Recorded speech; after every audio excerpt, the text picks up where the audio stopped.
Thank you for making it down here. I don't know about you, but I felt like I was going to the end of the world as I kept coming around the corner and wondering if they really had a room for us today. Anybody surprised we had a Windows 10 for Education session during this? Yeah, one of our goals is we're thinking from a Windows perspective. In the past, we haven't had targeted sessions on Windows at the Tech Ed events, and that got rolled into Ignite here. The first time we really did this similar session was at Tech Ed in Europe, which was quite a while ago. There's a lot to talk about in Windows 10 that's very much focused on the education space.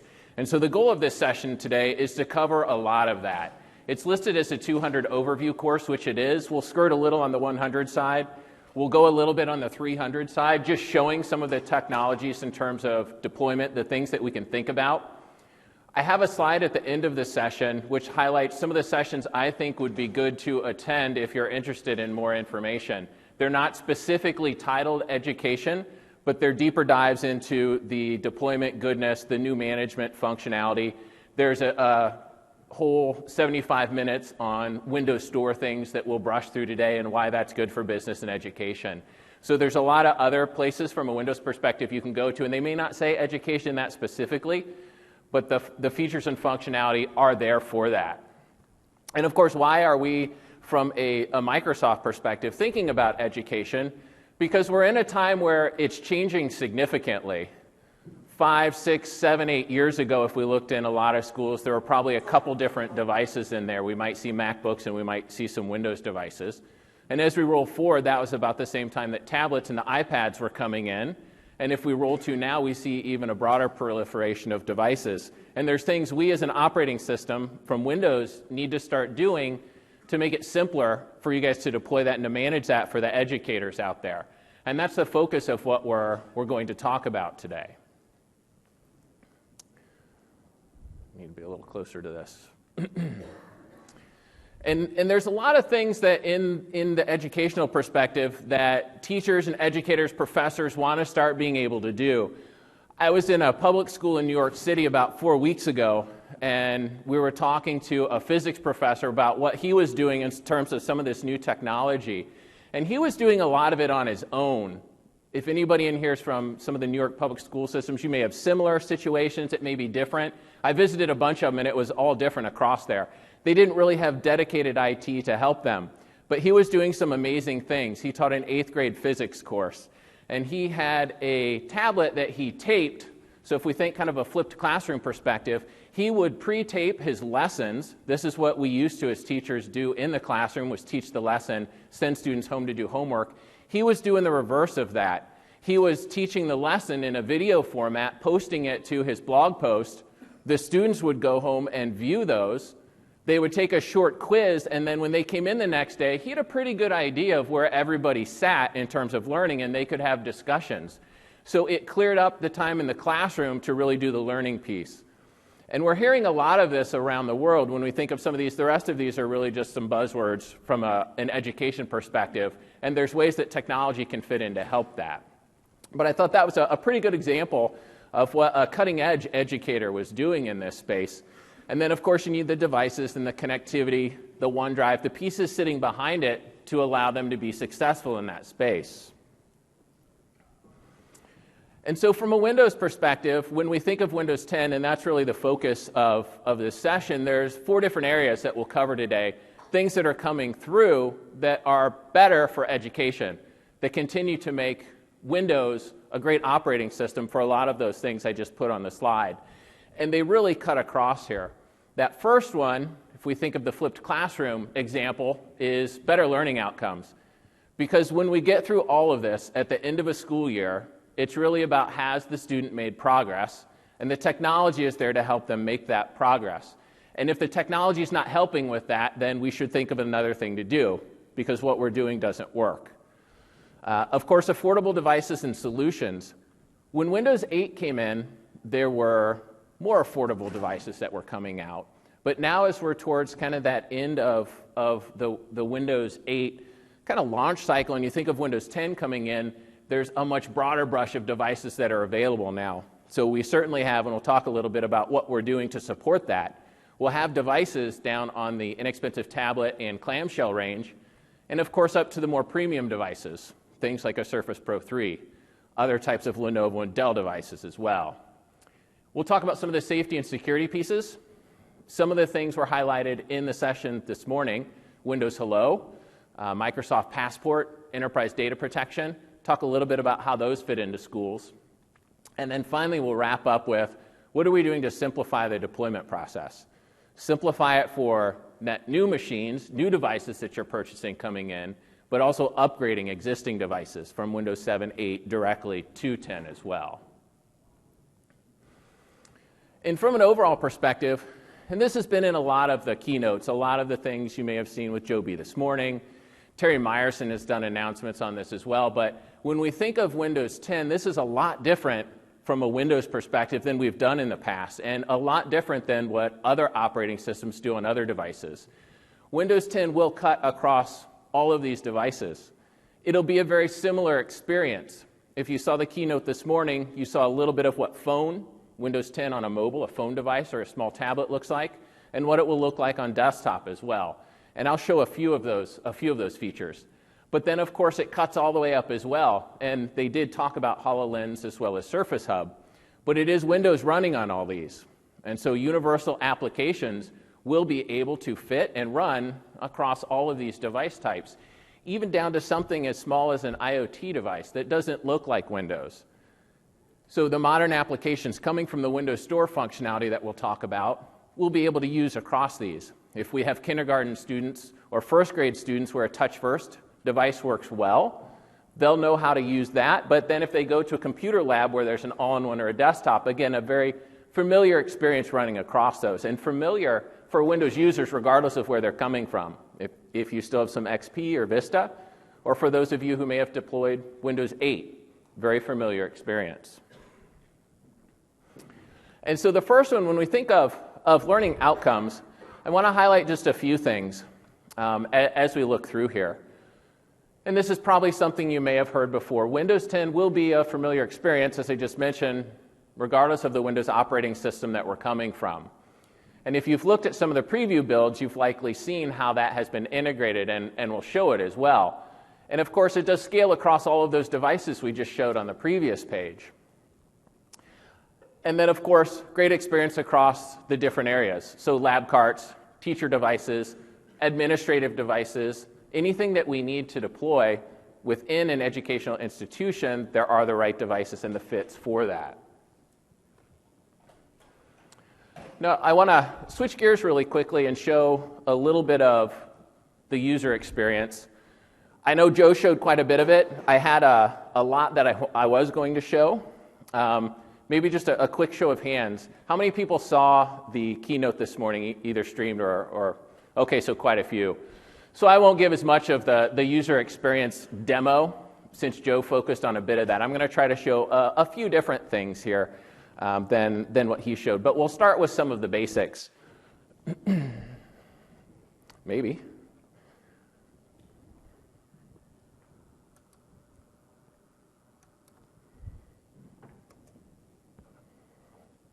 All right. So we'll start with the basics. And now one of the things you'll see, and we'll talk about this in the deployment section as well, this is just a Surface Pro 3 machine. I had Windows 8.1 running on it before, and I did an Inplace upgrade to get here from this. So what it did when it did that was it brought everything that was on my existing device over. If I had stuff pinned to the desktop, it came over. My pictures came over. My desktop screen came over. Things that were pinned to my taskbar came over. But what you'll notice is the new stuff came too. So the new functionality came through here as well. If a user upgraded from Windows 7 using Windows Update, or Windows 8.1 using Windows Update, or you upgraded them, they'd have that familiar experience between the device that they upgraded from. And of course, from an overall perspective, we brought back the Start button and migrated some of the new stuff with that. So you kind of have the best of both worlds here. On the left-hand side of the screen there, you see that you have the All Apps, and I can click on that, and then I can get through all of the same stuff that I was used to getting through on previous Windows builds.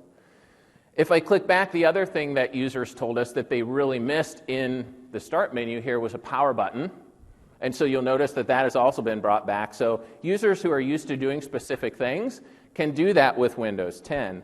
But we also brought in all of the new functionality here. So all of the new Windows Store apps that were introduced with Windows 8 can be put on the start screen here or the start menu as well, side by side with the desktops. And of course, it can be changed. You can add, you can remove, you can pin what you want there as well, and personalize it just like users did in the Windows 8 timeframe. Now, a couple other things to show here as well. In schools, productivity is such a big thing, being able to do multiple things at the same time on the same device. And business users do things like Alt-Tab and are very familiar with that. And we heard from a whole bunch of users that bring that forward to us and let us know more about it. So if we look down here on we'll see something called Task View. And if I click on that, what this does is it opens all of the windows that are open on my device. And you'll see I have a variety of things that are open right here. I have traditional applications or Win32 such as OneNote, but I have modern applications as well. Now from here, I can simply click on one of these and it will open up for me. So I see everything. I can get to it really quickly. Now the other thing that power users or in schools have done is to snap windows. So to snap two things side by side with Windows. Have OneNote open with another application open beside it as well. For research or other situations, that's a pretty good experience. And what we've brought with Windows 10, if I grab it at the top and pull it to the right, is something called Snap Assist. And what you'll see is it snapped what I wanted to, but then all the other applications are open side by side. We really did some research on this, and when I heard about it, I thought, I can't believe we did research on that. The research was, if I snap one window or one application, what is a user likely to do next? And snap another window. But I have seen that we really did do some research on that. So to make that very simple, what we did here was, with Snap Assist, you can just click it as opposed to having to put those side by side. Now, in Windows 7 and forward, you could snap a couple of these side by side, and with Windows 10, you can snap up to 4. So you could get some of these here and bring them up and start snapping other things in here as well. And I'll just do 3 because I can rarely get 4 to work with the current builds. But you'll notice that I now have 2 snapped on the left, I have 1 snapped on the right, and I could do 4. So if I'm a teacher and I'm walking around, or a professor and I'm walking around giving a presentation, I could have 4 things open because I'm projecting to my large screen. Some of those could be information, and some of them I could be working on, like OneNote, and putting notes down. So continuing to progress along those lines of productivity, things that users from Windows have really used from us in the past. Now the other thing you'll notice here, there's a whole bunch of windows running on top of each other here. So if I just simply pull up a lot of these windows, the other thing we heard from users in the Windows 8 timeframe was that a modern application should run just like a traditional Win32 application. It should float on top of each other, like you see the modern applications running here. It should have similar tools to be able to do things. And that's exactly what we did in Windows 10. I have a Win32 OneNote. I have these 2 modern applications running right on top of it. So they window like Windows. We don't have to know which one we're in. It doesn't open immersively and then switch me to the desktop or back to the start screen. So users who are familiar with Windows, the application system and everything else works the way that they would expect it to run with Windows 10 here as well. Now, just a couple other things I wanted to show, and Joe showed this morning, but when we think of Windows running across a broad brush of devices, similar to this 2-in-1, there's the new functionality called Continuum.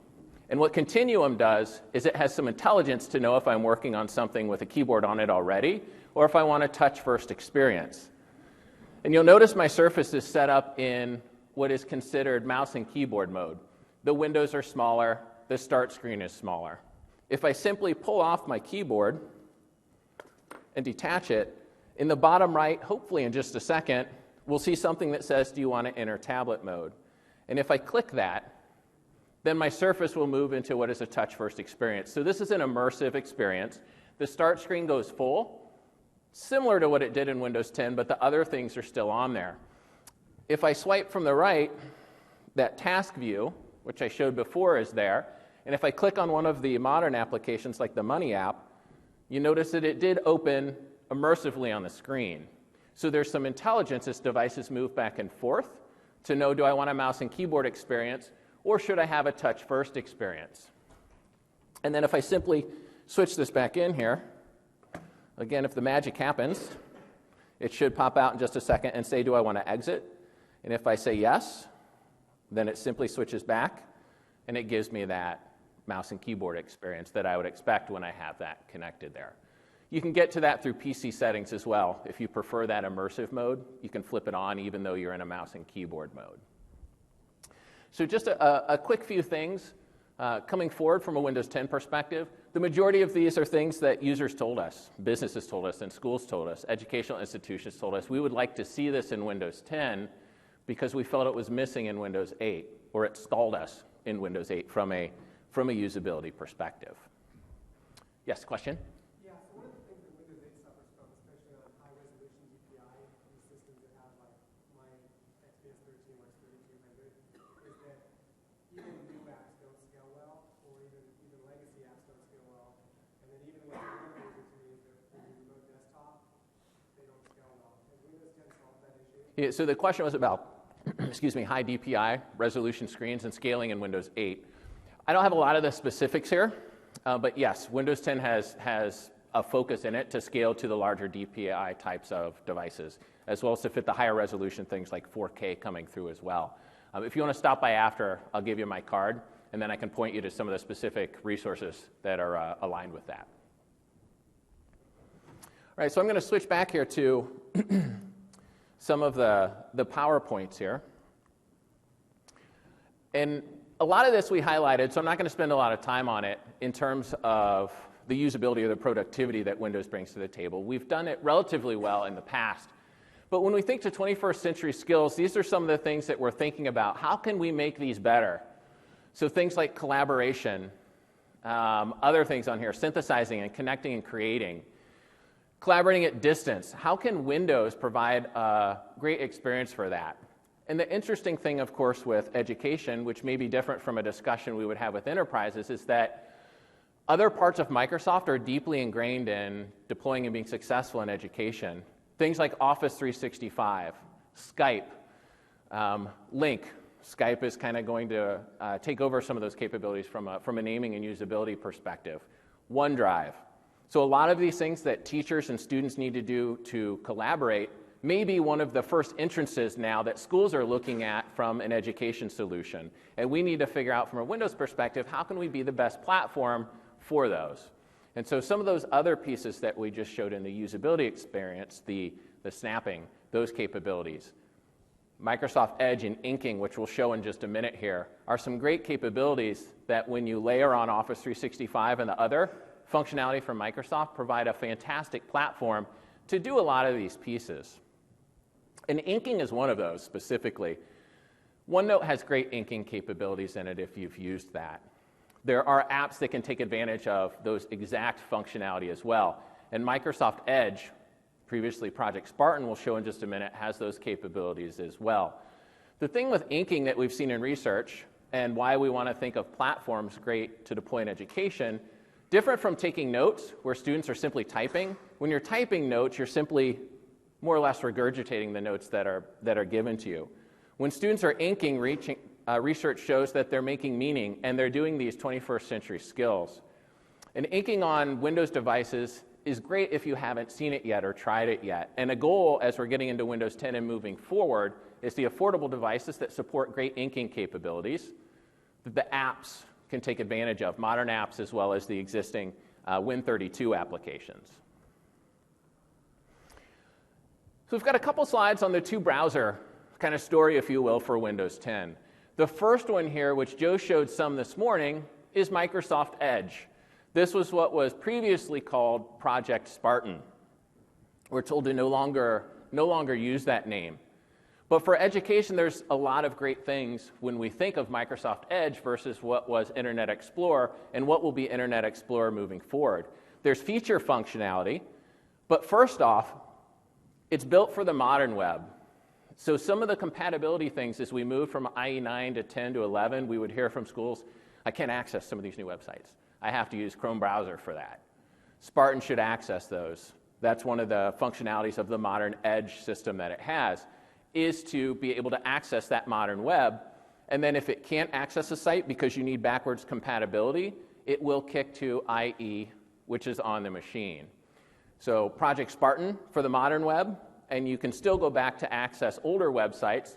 And other browsers do this as well. Chrome does that if it needs backwards compatibility. It'll open a compatibility of IE9 to access those sites as well. But the other really cool things, which I'll show just a quick demo is what are the other great things that a browser could do here? So let me pull the browser back up here and show a quick run through of what Spartan brings to the table here. And I don't have the new Edge thing that Joe showed this morning. If you're on one of the Windows Insider builds, you don't see the new E insignia for Edge. It still kind of looks like the world down in the bottom left for Project Spartan. But this is Microsoft Edge running on the Windows Insider Preview build 74, same build that everyone has access to in the Insider Preview program right now. And what I brought up was simply to show that the 21st Century Learning, there's a website for that to learn more about it. But to show some of the specific functionality here that Joe highlighted this morning is the browser, Microsoft Edge, has some great things that it'll do which are good for education. The first, if I'm looking at this website, you'll see kind of right up here there's a book up at the top of my bar here. If I click that, it simply puts it into a reader mode for me. So it gets rid of anything else, any ads, anything else that's on that site. So if I have something I want my student to read or I want to save to my reading list directly from here for later, it'll save it as this nice reading setup that I can go through here as well. And I can quickly get back to edit mode simply by clicking it off and exiting from there. And it goes back to the other mode. The other cool thing I thought that Joe showed this morning, if you saw that, was that when you click to reader mode, there's a plugin that can be connected, an extension that will convert foreign languages to English. So if you saw that this morning, he had a Spanish website up that was written in Spanish. So if I have my students or anybody who's out looking for different things and they pull up a website, and we do this sometimes, it's only written in some other language. When I click in that reader mode, it's going to translate that back to English for me, and then when I switch back, it'll go back. So kind of an added capability there as well. Now, just a couple other things. When we talk about inking, Project Spartan, I have to stop saying it, Microsoft Edge brings in inking to web pages as well. So if I'm doing some research and I simply want to share something, we can think about what that looked like in the past. It may have been copy the browser, paste, send email to get to someone. It could have been 5, 6, 7 steps to get them something like this. If I'm doing some research, what I can simply do is I clicked on the inking here, and if I wanted to pass along to one of my colleagues, hey, there's this great thing called the, and of course we're not going here, let me get some ink, do red. I can simply make markings directly onto this page, and then I could share directly to them simply by hitting that share charm there. I could also just simply copy and paste that directly to OneNote if I wanted to as well. So there's a OneNote snip up in the upper left, and I will pull this and show here that if I wanted to snap that, then I could simply cut a piece out of this, put it directly in OneNote, or post it to an email as well. So some nice functionality there from a usability perspective. If I'm a student doing some research, if I simply want to share information to users here as well. And if I simply want to exit out of that, I would just go back and get to the page, and it wipes it out. Now, the last thing, which is some interesting functionality, and I don't believe that Joe showed this morning, is that Microsoft Edge can be by default the PDF viewer on a device as well. So I just clicked on an image, which was a PDF download from that same website, and you'll notice it brought it up directly in here as well. It looks like the reader mode, but this is some of the other skills related to that as well. So there's some interesting functionality across all of that to do a lot of the things that we would like to do in schools as well. And then, of course, the nice thing, if I bring this up as a PDF, I can do a similar thing here as well, as I have that same Project Spartan Microsoft Edge functionality that comes with the browser piece of that in this itself as well. So we talked about Microsoft Edge being focused on the modern web, plus this new feature functionality for users, but which is also great for education here. Let's talk just briefly about Internet Explorer. And what are we still thinking about it for? Still access in schools to some of those resources that we can't access on modern browsers. So IE, as we move forward, will be for compatibility reasons. And we know there are those types of things in schools that Internet Explorer is still really good for as well. It will continue to be more up-to-date than in the past. So if we're thinking in the past, each time a new iteration of Windows came out, we got a new IE version, 9, 10, 11. The goal is for that to go away so that we won't have a lot of those same naming issues or things that pop up with modern websites with IE as well.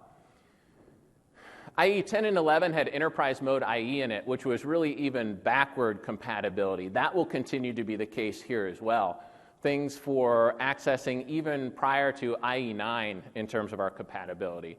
So that will continue to be there as well. And if you're looking at Windows 10 and looking at testing it for a variety of deployment reasons, right now, Internet Explorer is one of those fastest things that you can do some compatibility testing on to get there as well.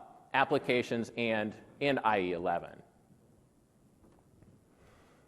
Now let's switch gears and talk a little bit about the devices and the solution side of the Windows 10 perspective. I wish I had a lot of new Windows 10 devices right now to bring and to share and to show. We don't. We just don't have those yet. They'll start coming out after RTM and Windows 10 comes out. But the goal here is, from a Windows ecosystem perspective, is still to support really what we expect from Windows. So to be for the variety of learning styles, to fit a lot of budgets, and to be for the variety of deployment models we need. So that cuts across a lot of different things when we think of what Windows can play on. If we think down at the early learning levels, there may only be a few types of Windows devices that fit in there, and it might be touch-first tablet devices. It might also be a nice two-in-one. But then we can think of new modern devices, things like Surface Hub or Hololens that could be pretty miraculous in that space. Hololens with Minecraft. Some really cool things that can happen there. And then, of course, as we move up, it really is a platform that students and administrators and educators won't outgrow because the learning experience extends across all of those. And, of course, up to the university level where it's fair game in terms of the device type that we would want to use. I don't have a demo on some of the other Continuum pieces that Joby showed this morning, but he showed Continuum working on 8-inch tablets as well as on phones, if you saw that. So what he showed was, and we could think of this at a higher level, maybe university or high school, the student has a Windows 10 phone, and when they dock it, it docks with the capabilities to be fully productive on an external device. I haven't seen that. I saw the build or the demo at Build, and then that one. It isn't in current builds that we have, but the ability to use a phone and be that productive has some pretty cool capabilities, especially from a BYOD perspective as we look up towards some of the older grades there.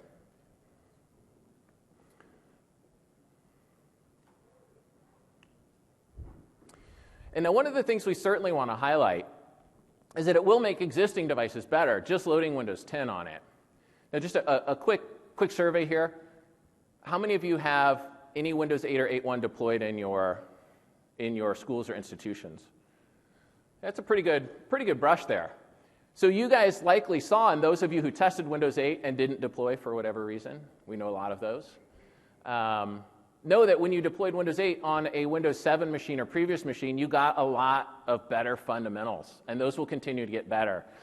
So things like battery life, loading Windows 8 on a Windows 7 device simply gave you better battery life because the fundamentals were better. Boot times.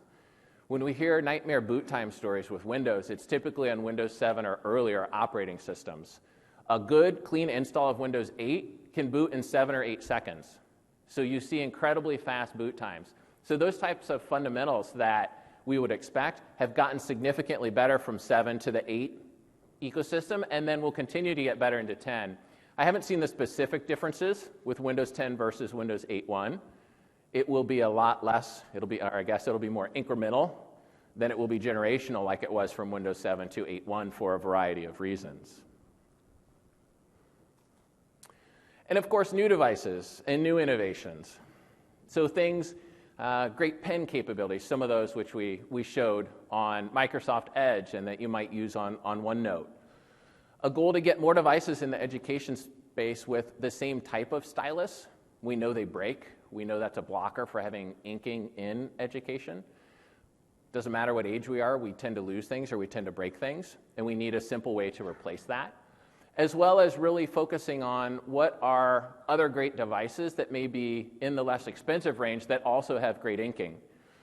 I'm certainly showing inking on a Surface Pro 3, which is a fantastic experience. If you look down at the Surface 3 that came out recently, going down into lower price range, the inking there is very good as well. And there are other great devices from Panasonic in that price range and other OEMs like Lenovo that are bringing in great inking. Sony has showed some ink everywhere capabilities where you can use your finger to do great inking across a lot of their devices. So I think we'll see more innovation in that space as we move forward as well and see more of it adopted. And then of course we'll see more two-in-ones. So touch as well as mouse and keyboard that can convert into a variety of methods. And there's a couple that are shown more from a two-in-one innovation capability up here as well. Many more of those coming out in the Windows 10 timeframe across a variety of price points. And then, of course, revolutionary education devices. I wish I had a whole bunch more that we could share about some of these things, like Hololens. I haven't played with Hololens. I've seen the videos. If you haven't seen some of the build videos that they ran in the keynote for Build last week, there's a great section of it that focuses on HoloLens. And they have a camera set up to show what the gentleman who has the visors on is seeing, and it's pretty cool. And if you can think of that in terms of gamification or learning within classrooms or what we could do in STEM level classrooms, it's really cool in terms of 3D and being able to manipulate capabilities. Aside from the fact that we could all argue, 75% of student learning comes from being inspired or wanting to learn, to be excited about what they want to do. That's a pretty cool, exciting technology that hopefully can transition in simply into the educational ecosystem.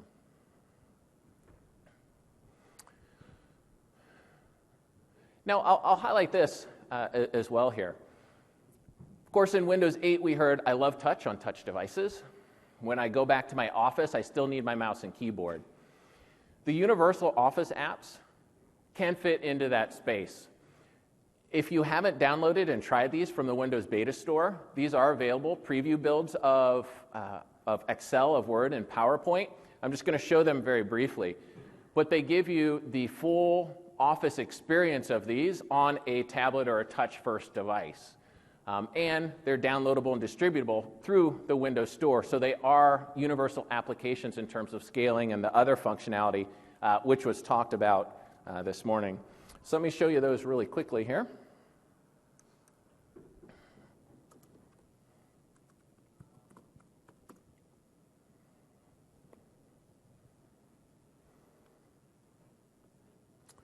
And I have some of these on my screen. So the first one I'm going to start with is simply opening up the PowerPoint universal application. I'm not going to show a ton of functionality. I'm not going to modify a whole bunch of things in Touch here. But I simply just wanted to show that it's not a watered-down version of PowerPoint that we're going to get in these touch-first environments, which are great on that in the educational institutions. This is a full Office capability running here. And if I'm using this, this is an X1 Carbon. It's not a tablet, but it's a touch screen. I can simply swipe through, and you'll see it's taking full capabilities of the graphics functionality here. As I swipe through, a lot of great things coming through. So those touch capabilities really working in the Office suite. If I swipe down, I can get back to the other functionality here as well. So I can go back to my in-show, and you'll notice I can simply click through kind of the ribbon at the top here. It fits my fingers. That didn't work with Office previously, and I can do a lot of the same things that I wanted to do, but on a nice touch-first device here. Now, the other one I want to show really quickly is Word.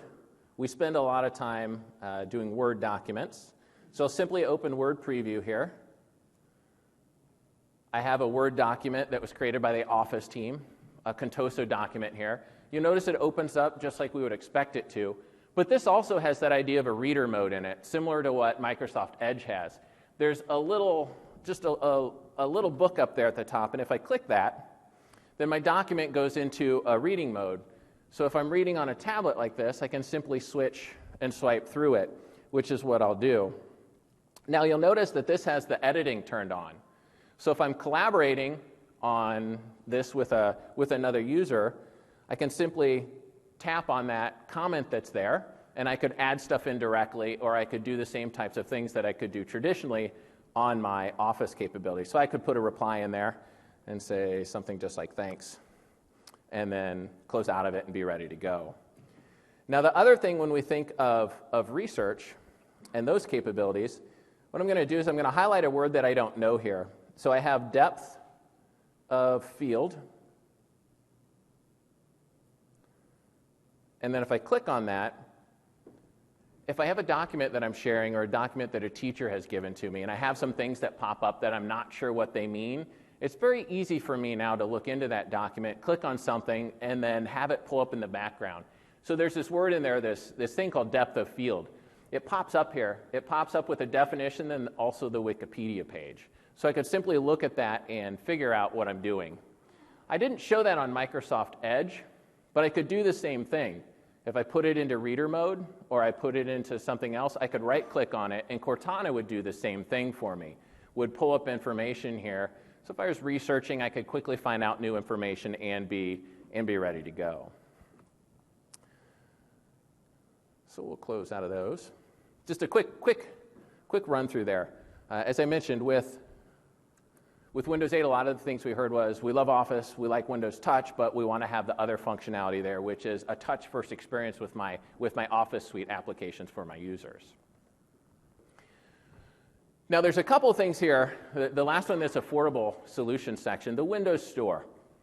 And for those of you who didn't look at Windows 8, you may not have been aware of how it worked or some of the other things that may have been a little hard for businesses or education to do in the Windows 8 timeframe. Windows Store is one of those things that was tough. And one of the reasons, the first thing on here we'll highlight, is that it required Microsoft account.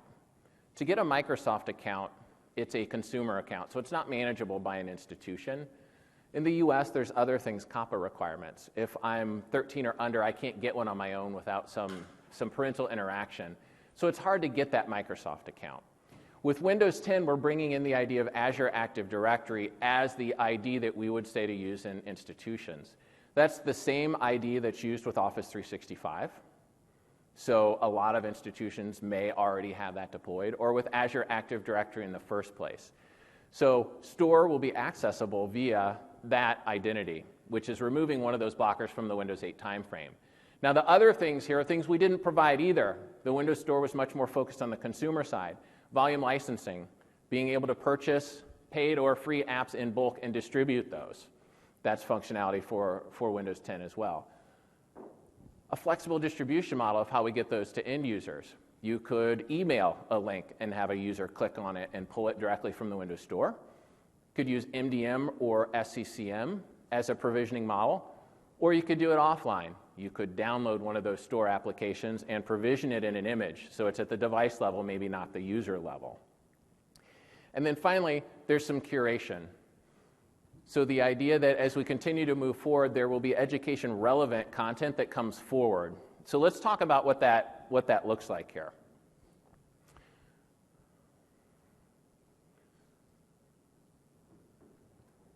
Right now, as the first rev comes out, it is being called the Business Store. We are working on different functionalities, so different facing, different curation capabilities, which will be called Education Store. They have the same capabilities and the same functionality, more or less. It's just that in the first iteration, it will say business. It won't say education or school on it. And we'll have more to share as we continue to go forward with that. But to really step forward what this looks like, the Business Store, so to do the distribution and the purchasing from the Windows Store, is an online portal. There will be an administrator, which is from your organization that has access to that and can then assign purchasers as part of that as well. So as we step through here, the portal itself is free. It's a functionality that can be signed up for. And then you can do a lot of the things that we talked about as well. Now, it does complement the Windows Store. So we know that there are Windows 8 users who have MSAs, or you have users that will have MSAs as well. A professor, an administrator, a teacher may want to also be able to search the consumer store and purchase their own applications. And so they can do both of those. When they access the business or the education side of that, what you've provided to them, it will use their Azure Active Directory account. And then they get to the consumer side using the MSA side of that as well. And then I mentioned this high level, but these are really the scenarios that we can think about of deploying the applications here. So online, offline, using MDM, using SCCM, directly from that business store, as I mentioned as well. It could be something as simple in a simple deployment as putting users in and then clicking send, and an email goes out, and the user simply clicks on that email and then downloads that application. So a lot of functionality here focused on removing some of those blockers that we heard both in education and on the business side of the house. We needed to be able to get modern applications from the Windows Store to be used across devices. At Build, they also talked about other content coming into the Windows Store that can take this as well. So things like books, things like wrappers for Win32 applications, other types of things they talked about getting in there, iOS and Android apps. So the ability for the ISVs to quickly convert those. So I think as we get towards the Windows 10 timeframe, we'll have the existing content, but we'll also have a whole bevy of new content that's coming into the Windows Store and will be accessible for organizations as well. Now on the safety and security side, the biggest focus, and I have a slide going into more detail, so I won't spend that much on it, is the Azure Active Directory and what that can bring to the table. But there are still the other methods of identity that if you're going to continue to use those, things like domain join, you can continue to use as well. Even local accounts if that's a deployment model that you use. But with Azure Active Directory, the goal here was to fix a few issues. It was to be able to give an organizationally manageable ID that you could use to log in, students could use to log in, that they could also access store applications from. And the Microsoft account didn't do that for us. As we continue to move forward, and we get into future builds as we're coming out here as well, some of those systems and syncings and preference things that we associate with Microsoft account, being able to log into a new device with my Microsoft account and have preferences and settings go, there's some functionality for Azure Active Directory for organizations as well. So some of that goodness, which was pretty cool in Windows 8, is also available in Windows 10 with that functionality. And then, of course, at the bottom, Azure AD can join more or less to your existing AD if you have an AD deployment. There's a variety of methods to do that as well, and to sync those identities up into the Azure AD cloud. They showed this one this morning. Yes, question?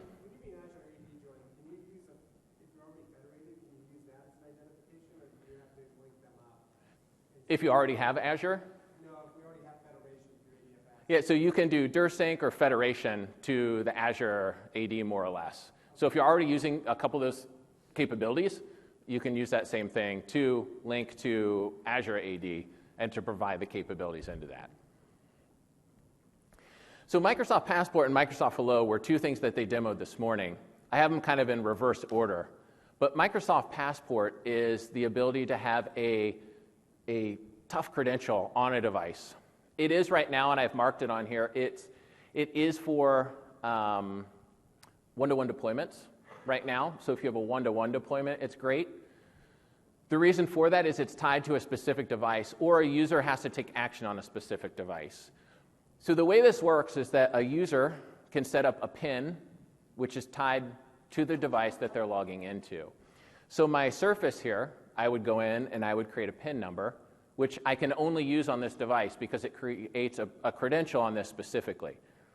So if we think of passwords, The problem with a password, which this helps overcome, is that once I know your password, I can log in from anywhere that I have access to that resource. PIN is specific to this device. So if I'm trying to log into some resource, I have to use the PIN on this device specifically. So if my friends at work have my PIN, they can't access my resources unless they're on the device specifically themselves. As we move down the road, there's an alliance called the FIDO Alliance. It's all the big names. It's Google, it's Microsoft, it's Apple, focused on this capability. As we move forward, this will provide not only single sign-on within your organizations, but also to other types of resources on the web as well. So if I have a Facebook or a bank account, something like that down the road, I will be able to use my PIN and the credential on my device to log in. So if someone else, again, gets my password for LinkedIn, which I use for my bank account as well, they won't be able to access that anymore because it will take this next generation credential or Microsoft Passport on my device itself. And then if you simplify that a little more, and again, one-to-one deployment, and you think in schools, well, I can't remember my PIN, I can't remember my password, don't do this to me. If you saw that demo this morning of Windows Hello that Joe B did, he had a device with the camera on it, and there are a few devices that support that, have Intel cameras that support that capability today. There'll be more. He had to cover it up because it was so sensitive, the camera on there. Once he pulled off the cloth, it recognized him and opened directly. So it used this Windows Hello to recognize him, and then it was using Microsoft Passport with the credential on the device to unlock the device itself. Yes? How does it be able to detect whether it's an actual live person as opposed to somebody holding a photograph? Yeah. So the question is, how does Windows Hello know that there's this, and we call this in Windows 8 liveliness detection, right? You can't cut off a thumb and biometrically scan it, those types of things. How does it know you're alive person? So the specific camera itself is an IR camera. It's an Intel, and I forget what the number is. So it's not just doing a 3D image, it's also doing some IR scanning of capabilities to recognize a whole bunch of stuff to make sure that it is someone that's alive and that it's not someone who looks like the person as well. So there's definitely a lot more that goes into that, and I could point you to some resources that really specify all the other stuff, but it's a very specialized camera. So other devices that we have today that have a front-facing camera won't support it because of that need. And then finally, depending on what level of organization or size of the organization, this could be applicable or not. But there's some VPN technologies that are coming into Windows 10. It was some stuff that we started in Windows 8 and 8.1, but it's nice stuff that can be taken advantage of. And it's focused on a couple things. It's focused on manageability, really, of a VPN tunnel. And the idea here is that the VPN can be application or resource URL specific.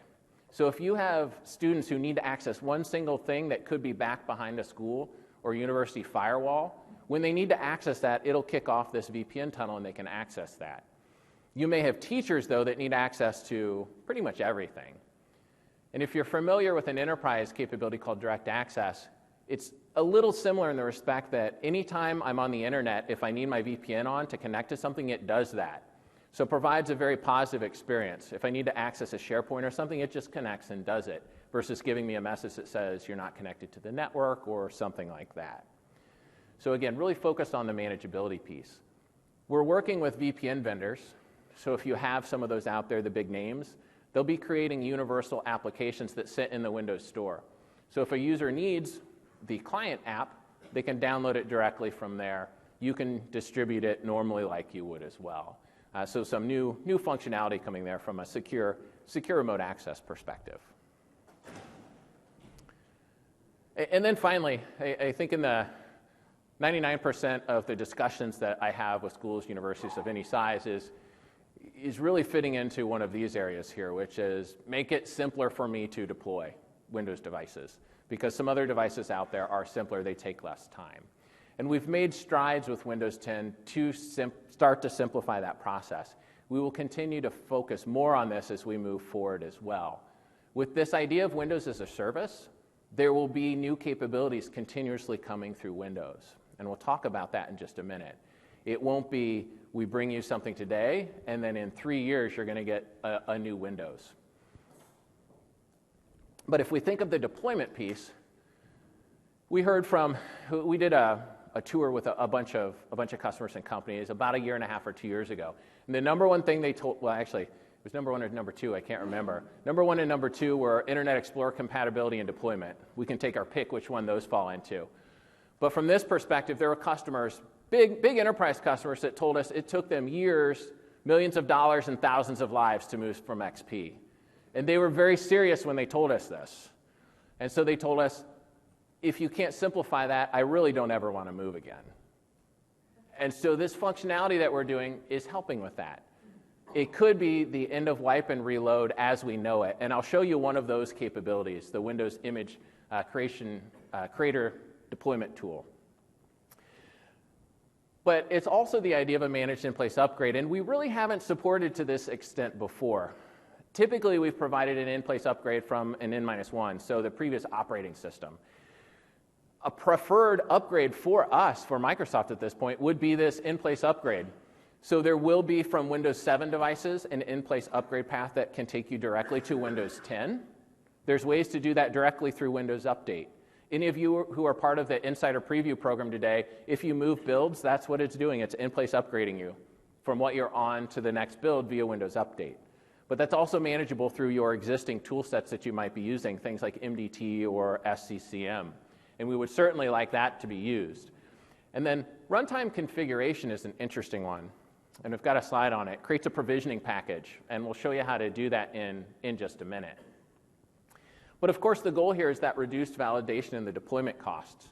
We've had millions of upgrades, devices that have upgraded from a previous operating system, from Windows 7, from Windows 8 or 8.1 update to Windows 10. And we track that information. One of the main goals of tracking telemetry in the Insider Preview program isn't to know what people are doing. It's to reduce the cost and to validate what works and what doesn't. Anytime a device fails to upgrade through that program or at work, we upgrade every day, it reports back and says, hey, Microsoft, this is what happened. It's this device driver, it's this application, it's this thing that got in the way of upgrading, and then we look to fix that. So by the time we get to general availability of Windows 10, we hope to have removed most of those blockers that would easily allow devices to upgrade and to keep the drivers, the applications, the pieces that we want to simply keep in there as we roll forward. So as I mentioned, three workloads here. Wipe and load, things we currently do, the in-place, as well as the provisioning package we'll highlight. And as I mentioned, really the one we'd like to get to as we move forward as a preferred option is an in-place upgrade. Now we know this takes time, this takes testing, we have to believe, we all have to try it, we have to have everybody out there saying this works. And again, that's the goal of the Insider program, or one of the goals, is to have people testing and trying this, as well as early adopters, pilot, and tap customers trialing this to let us know what's working and what's not working with their deployments. And so these are just a quick few screenshots if you haven't gone through it with the Insider Preview program. This was a build that was kicked off using System Center as the process for doing that. But you'll notice this is a Windows 7 machine. You'll notice what's on the desktop, what's across the bottom. Once this kicks off, it simply just starts this process. And you'll see as it goes through screens, it pops up that Windows 10 upgrade screen. It looks different if you go through Windows Update and the Insider program. You get different messages as it progresses through here. It goes through. It will do some reboots. It'll let you know it's doing that. And then as it comes back, it has Windows 10 laid down. It's using a little different process than the way it's done things in the past to be more efficient and to save your documents, your preferences, your settings, your application, the things that you need to upgrade as you move between these devices.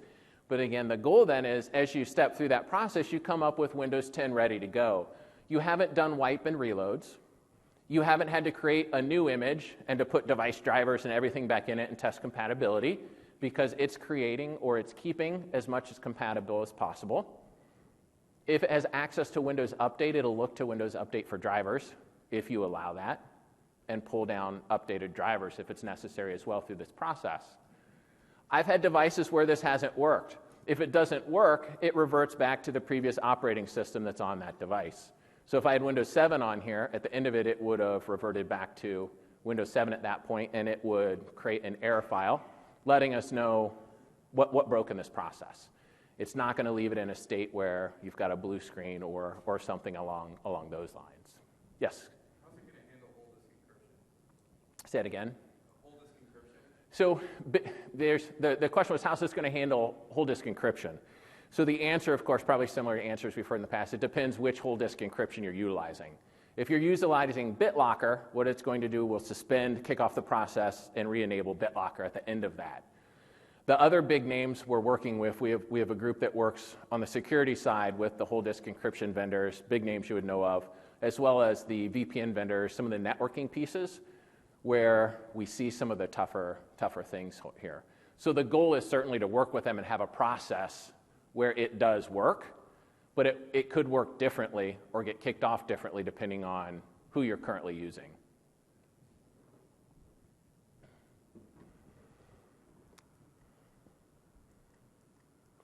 And so this was kind of the end of wipe and reload piece that I'd mentioned here.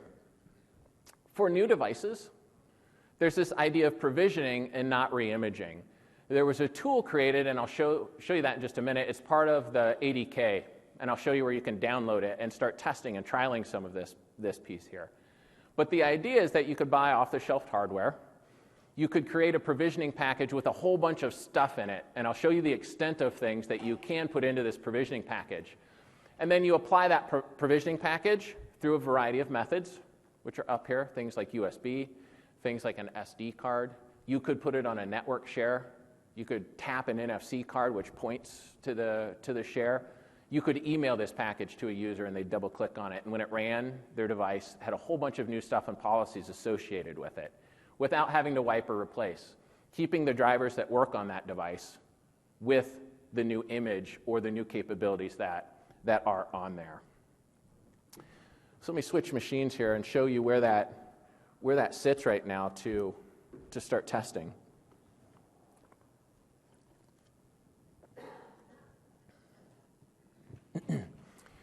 So this is the MSDN location up here. And you can get through it through the Windows Insider Preview program as well.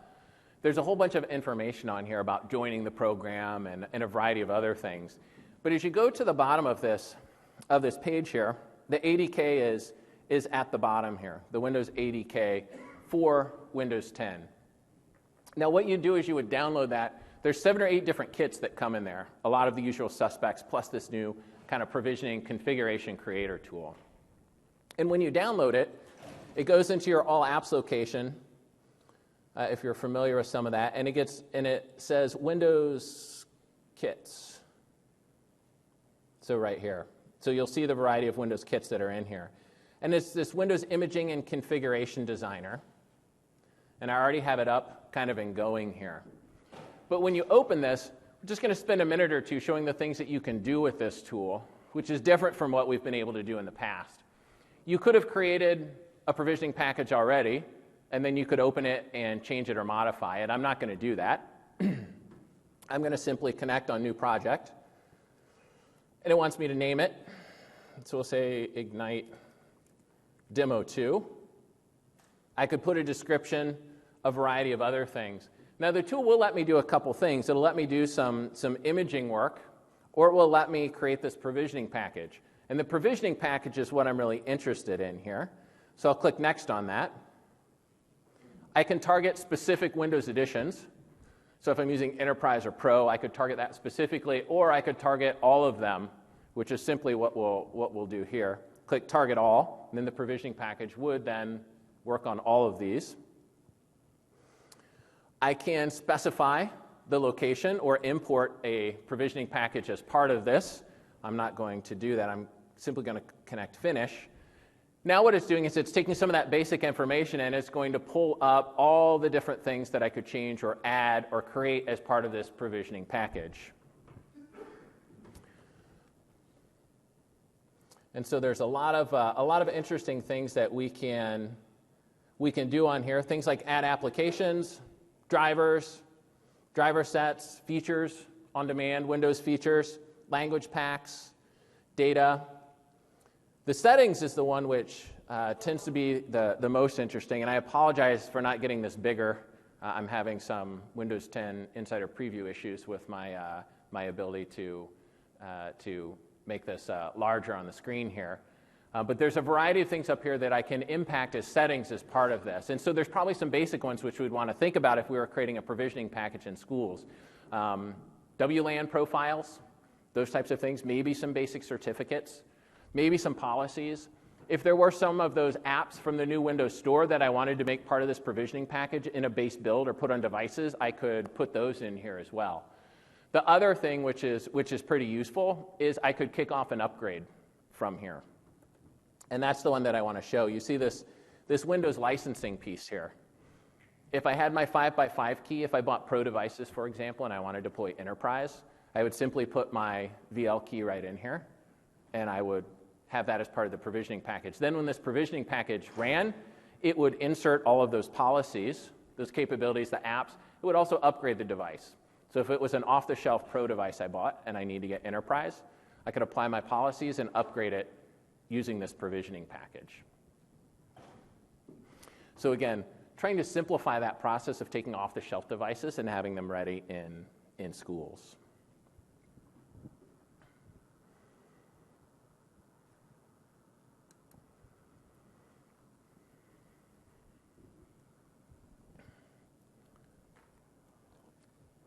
And as I mentioned just very briefly, there's a variety of ways to get that provisioning package onto the device.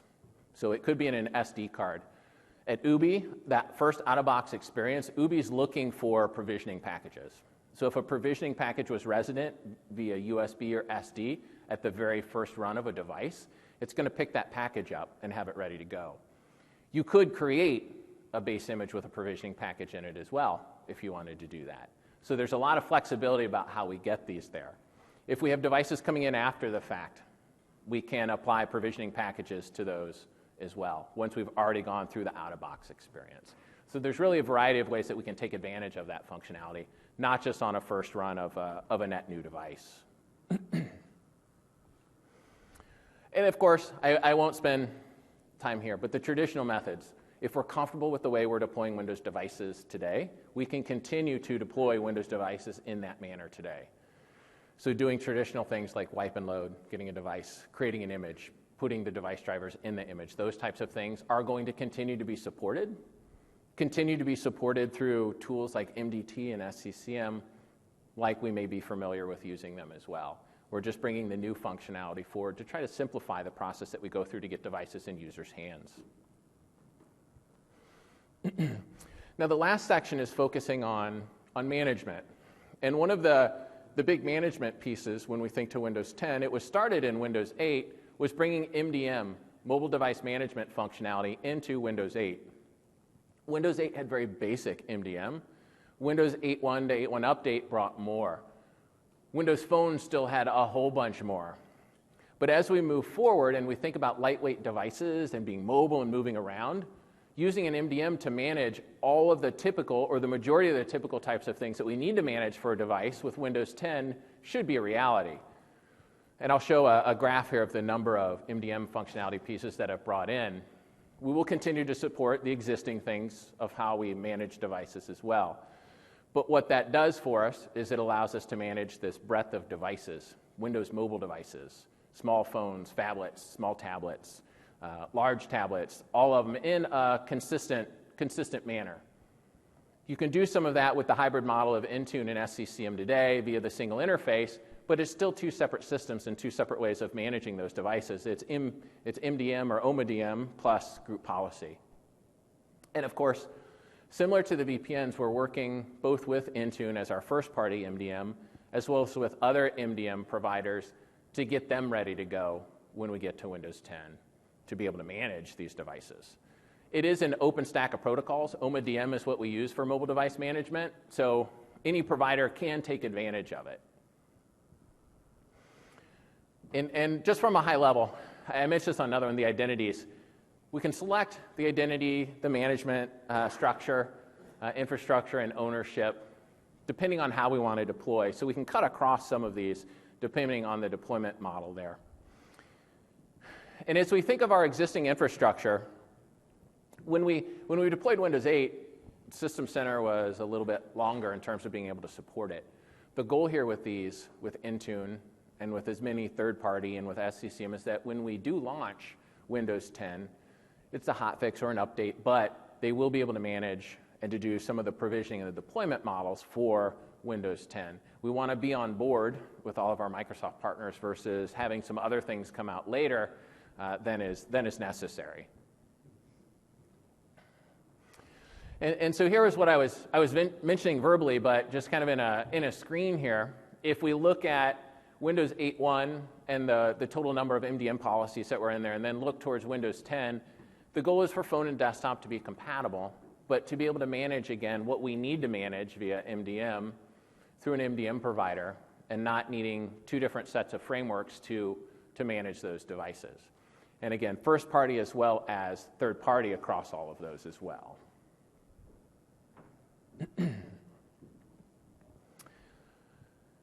Now the last item, this has been mentioned a bit, Windows as a service and the update model. How are we going to keep Windows current as we continue to move forward? It's a different paradigm than what we've done with Windows in the past. Having these easy upgrade processes from 7, 8, 8.1 up to Windows 10. And then having new features and functionality coming at a more rapid pace as we think it's necessary. The idea here is that there's kind of three different ways to keep devices up to date. There's the first one, which is a consumer idea, and that is where consumers who are connected to Windows Update will get updates as they come out. If that's a feature update, they'll get feature updates when they come out via Windows Update. Security updates will still come out like they have all along. There's this second piece here, which we would like to talk to educational institutions about. This is kind of a consumer branch in terms of what's coming, but it's from a business perspective. So this will allow institutions such as yourselves to delay when an update would come. So the idea here is the updates come through the consumer branch, consumers test it, you can do your testing on it, and then you can deploy that update to devices.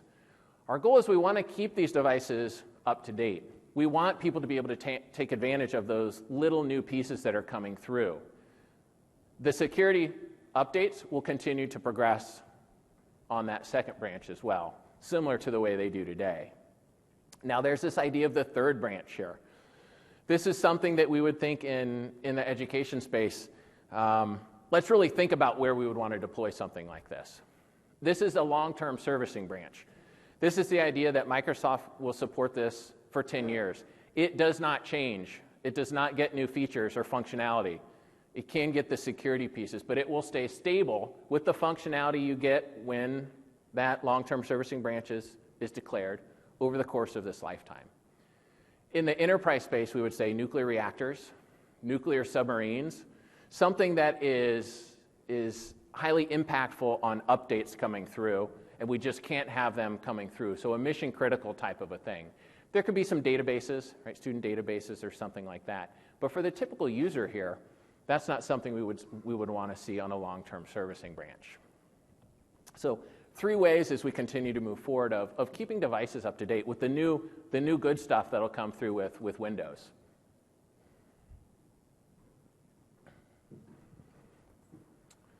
So kind of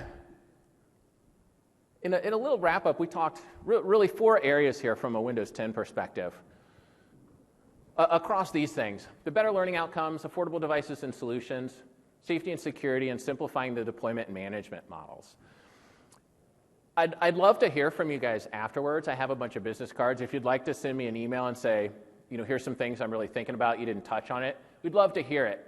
As we continue to roll out this Windows 10 timeframe now, we're deep in what are we doing next? Not next as the next version of Windows, but as this Windows as a service, what are the things we're missing and what are the things we still need to improve upon? So as we do wrap up in just a second, I'll set some of my cards up here. Love for you to take one and send an email, even if it's just an email that says, I don't need to hear back from you, but here are the things that we really think you're missing on here. I would really appreciate that.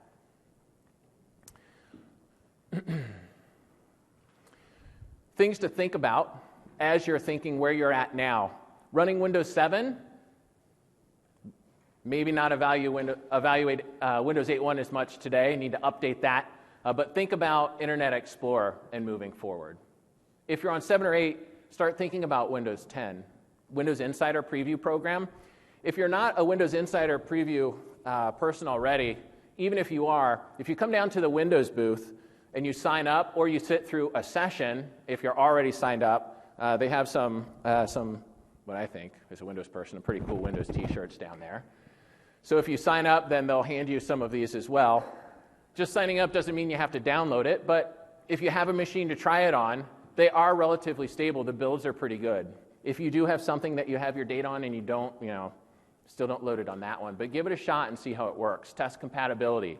Start testing some of those provisioning package things that we talked about. Test your apps. If you have some traditional Windows applications and you want to know how they're going to continue to run, test it on one of those machines and see how it's going to work for you.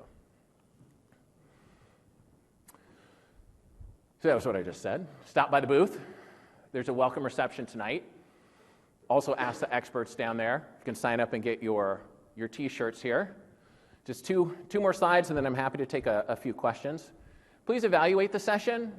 You can put comments in there as well. If you think there's something we're missing out on, you don't want to send me an email, it's a valuable place to put a comment as well, things to think about.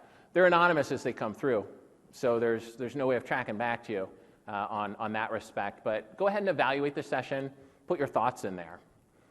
And then finally, this was the one that I'd mentioned. These are a bunch of other sessions occurring over this week.